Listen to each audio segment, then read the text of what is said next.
ready to visit this memorial forest, and we had some opinions about it before we did the interview with the executive director.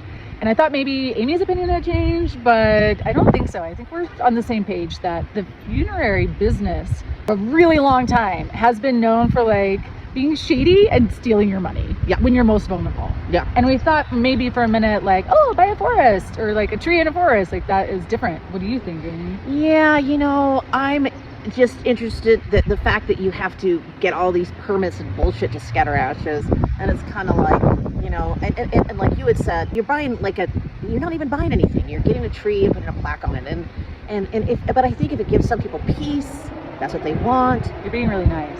Yeah, I am. I'm being really nice, but it is kind of just a money-making scheme. What do you guys think? Oh, there's your next husband, Babs.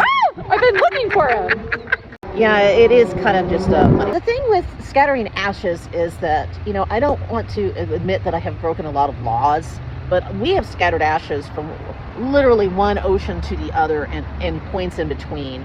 And, I have to find out with these guys, it's like they say they're nonprofit, but it's like they're obviously having to... I mean, you're talking $20,000, $30,000 trees. Yeah, like a $30,000 tree. And you have to pay $500 more for a memorial, like a tag. Yeah, and you have to get yourself cremated and get your happy ass up there. And when we just drove by, like there's room for one car of the sharp turn, and there's a chain. Like I don't think anybody's visiting you without an appointment. Yeah, you know what I mean, like once you're around your tree. I do like the idea that you can put your pets next to you, but I don't know. I feel like it's still super expensive, and it's money making, and it's a business. It's business. What do you guys think? We're driving in, and you can see the mountain is curvy, and there's a bit of a hairpin turn for the entrance. But wow, look at this place greeting you. As we approach the welcome tent, we are greeted by Heather and Erin of Better Place Forest.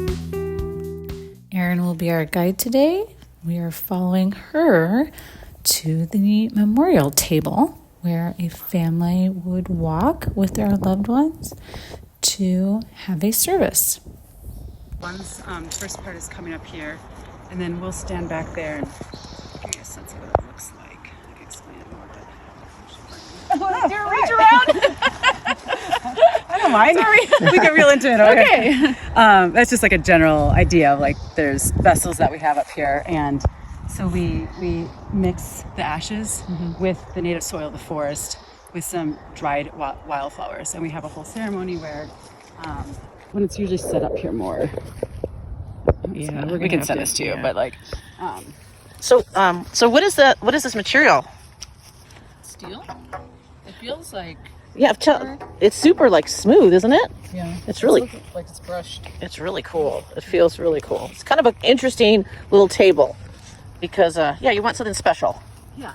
Yeah. And it kind of has a lot of, I think, lean and gravitas when people are here, and I mean we really want to always focus on the mountain though. I mean on the forest and the trees. So I think when you're looking this way too,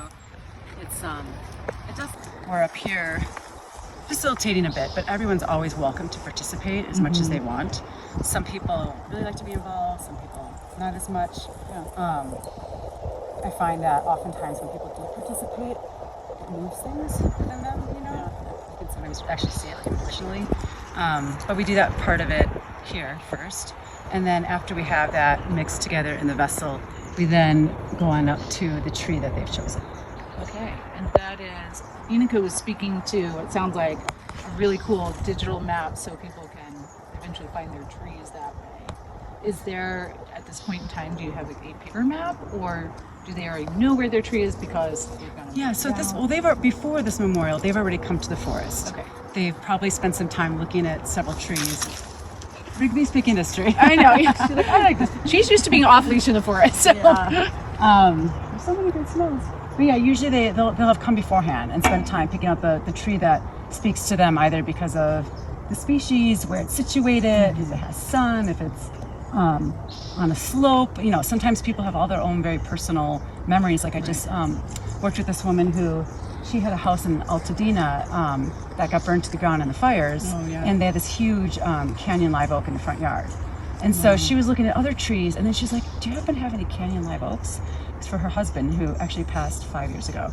And we found one, and she was like, yes, this is. And so there's all sorts of personal meanings, or, you know, anything. But so they've already picked out their tree, either for themselves, you know, for the future, or for their loved ones, before we come to this place where we're actually doing this. service. Yeah, and so then when we do this, then we don't usually need maps or anything at this point, because we're just kind of all walking up together. Okay. But the maps, yeah, they're helpful when people come back to revisit in the future. And is that something, because when we initially drove by, there was, your chain is up, but like, let's say your loved one is already here, you happen to take like a griefy, you know, impulsive drive, and you end up coming up here and you want to visit, are you able to just kind of like come in and get a regular cemetery? I mean, if you can plan ahead, we like to know, just for like safety purposes, who's in the forest, and have them contact us. But yeah, you can come by. And I mean, that's actually been one of the most surprising things to me about working here, is that I didn't realize that part of it would be so important to people. But when people come back to visit the tree, after after we've done the whole ceremony and the ashes are in the ground, coming back to this tree is really meaningful to people. And it's in this forest. So I think it definitely feels different than being in like a cemetery with all these like, you know, headstones near a highway or something. Right. And often like people will even come before their ashes here. They've already, you know, chosen their tree. Right, they're just kind of maybe in 10 years, time. 40 years, and they come and they spend time, and actually memories get created there. Because that's sometimes cool. Yeah. people be like, oh, I remember when Grandpa was like making that funny joke there, or, you know, the kids are running around, you know, this area, they love that pasture. Oh, we saw a deer there one time. So it actually, like, memories get created, sometimes even before the actual, you know, ceremony happens. It's pre-planned. Yeah. You know, pre-planning is part of this death literacy that we're talking about, and getting people to talk. Exactly. Oh, that's cool. Because we were talking about like how it's been really common to, in the past or most recent past, like you take your ashes, illegal or not, and you know you're spreading them wherever. Yeah. But that's cool. That makes sense that you have a place to come back to, or even like you were just speaking to, if you've pre-planned to create memories somewhere. Yeah. That will forever be here. Like the house isn't going to be sold. Exactly. Whatever. And trees change, right? They grow. The seasons. This forest feels different every single month. Like, you know, we just went through this whole blossoming where all these different wildflowers were popping up everywhere. The wild irises, the wallflowers, and I felt very different from like maybe like the month before where it was like really wet from spring, and of course before that it was winter and there's snow everywhere. And so on like our black oaks, they had lost all of their leaves, but then at the beginning of spring they pop up with these little, you know, pink reddish buds. So the forest is always changing too. So as you come back to revisit it, it's like your tree looks different. It's like, and there's something I think very alive in that. Like even in the passing, it's like you're going through a relationship a little bit with the tree, with the forest. Oh, wow. So how many acres is this? It's about 52. Oh, really? Oh, wow, it's bigger than I anticipated. Wow. Now we begin our walk in the forest. We're asking all the questions, like how much do these trees cost? And Erin is also sharing some recent memorial stories with us. That are available and the different tags. Okay. You know, say what kind of tree it is. And so how much is 916? I would have to look that up to know exactly. I mean, do you have like a ballpark on how much a tree? Probably in the like 9 to 12,000 range. Okay, so that's like a. Don't quote me on that. We Okay. There's two people here, a mother and a son. And so they came back for, I think it's someone's birthday. Yeah, we like to people come here all the time. This is the revisiting part that I was surprised was such a part of the forest experience. Right. Like before I started working here. Well, it makes sense. You don't think about it, but it makes sense. Like I remember going to the cemetery. My grandmother often for her to visit her son's grave. Yeah. And then people very different than a lot of cemeteries. I know people picnic and others, but like That's what's kind of cool with the forest is you can make it open to any sort of racial or, you know, any kind of beliefs that you have. It's like we can work with any of it. So you said there's like 28 people that came up for the ceremony. Yeah, they came here for this. So they were at the memorial table, and then we came over here. And this is when we then placed the ashes at the bottom of the tree. And then we put the forest floor and the duff, on top of it, tuck it into place. And again, the loved ones are welcome, and they did participate in any part of it, like helping us place the ashes, putting the duff on top. We also sow wildflower seeds, and they're able to do that, and we add some water to that. And then they also had a special thing. Every memorial is unique to the family, and so they wanted all of their guests. They invite them to make rocks or paint rocks. I love that. I love that. Person who passed. I think that's so nice. That's a really profound moment for most people. Makes it very real, Yeah, it is. It is real. Yeah, it is. They have the GPS coordinates. If we're not here, they can come find it. Approach another tree where there are several memorial plaques. You can have multiple family members and pets at one tree. We've been with Erin for about an hour now, and it's getting juicy. We're talking about why the forest matters and what makes it different from, say, a cemetery or even a funeral home. The thing is, because when you go to these places that feel so scary, and you're contracted, and you're all in black, and nobody's talking, and you're doing something that feels so artificial, right? In a funeral home versus what we're doing here, out here. Yeah. It's depressing. Yeah. Those rooms are claustrophobic. Yeah. And I think it compounds this feeling of not allowing the grief to move, right? It's pressing down on these feelings we have, and it's the whole idea is kind of don't talk about it, even if it's unsaid, and I feel that permeates throughout all of our lives, and making it even more traumatic for us to think about death when that's our experience of it.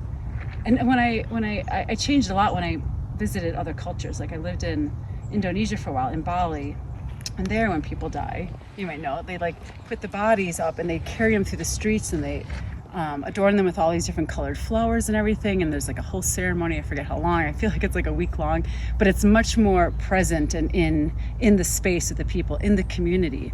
And so this is totally different than that, but I do feel there's some sort of processing and movement that's allowed to happen here when you're in the forest, when you're in a place that's alive, when you are literally surrounded by all different forms of the life cycle, right? I don't know. Yeah, no, I think you do know. I think you do know. I think she does know. I think she knows. I think I want to go to Indonesia for my There funeral. are others where they tie them to poles or whatever, outside the homes, and the people coming to visit the home for a long time. I don't remember where this was, but this guy was documenting. Well, we don't. What is the term where you pull your hair and you're really just letting it all out and screeching? And there's a term for it. And in American culture, except with the African American community, they cry much more at their services than we do. Us. You said Puritans? Yeah, these Puritans. They don't. They're all buttoned up, and it's dabbing your eye, and it can take years. Yeah. And the grief, and unless you can deal with the grief and kind of get through the grief, there's so many different processes, and we're, as a culture, supposed to tamp it down and just be okay, now I'm back, and everything's okay. And when there's a hole in our life, there's a hole. Erin said this tree had a particular scent. I can't think of it right now. Oh, that's my best angle. Going to a spreading grove.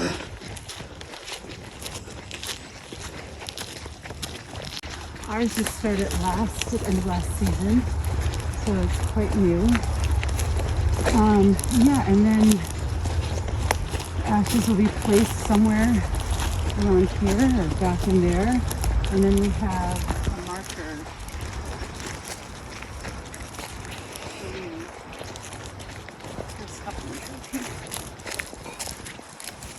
And with a marker for the spreading grove, do you just place them anywhere? Or Yeah, we'll place them where you do? around here, up there, And and how much space from one another. How much does it cost in the spreading?